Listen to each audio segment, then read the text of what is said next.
Salut et bienvenue sur le Silkway Rally. Après une première étape pluvieuse, c'est le brouillard qui accueillait les concurrents au départ d'une étape longue de 630 km, dont 205 km de spécial en direction de Viasma.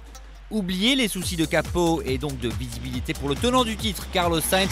Le Matador avait décidé de frapper fort sur cette deuxième étape. Après avoir dépassé Galassine, l'Espagnol allait profiter de la puissance de son Race Touareg 3 pour franchir la ligne avec un avantage de 1 minute 30 secondes sur Nasser Al-Attiyah et prendre le commandement au classement général. Al-Attiyah aura lui tout essayé face à son meilleur ennemi Sainz. Il doit donc se contenter du deuxième rang et pointe à seulement 1 minute et 7 secondes au général. Mark Miller a lui perdu plus de 25 minutes hier en raison d'eau dans son système électronique. La journée fut tout autre pour l'Américain, auteur du 3e temps.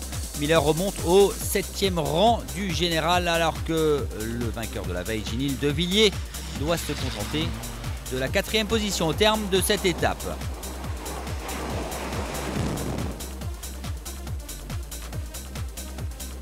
La bonne surprise est toujours pour le Russe Boris Galassine sur son prototype G-Force.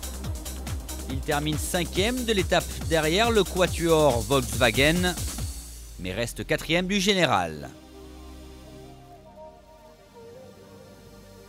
Dans la course camion, révélation du Russe Edouard Nikolaev, 26 ans et première victoire majeure dans un rallye raid.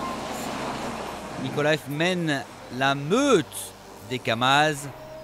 Il remporte cette étape avec un avantage de 30 secondes sur le tenant du titre Firdaus Kabirov et 40 secondes sur le tsar lui-même, le légendaire Vladimir Tchagin, leader du classement général.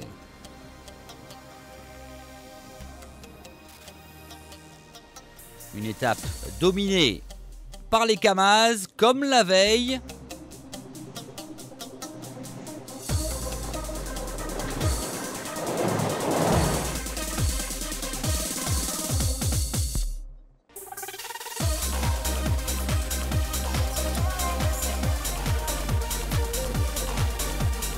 Sixième la veille, Franz Echter va terminer meilleur des pilotes non Kamaz en 4e position, juste derrière le trio bleu russe.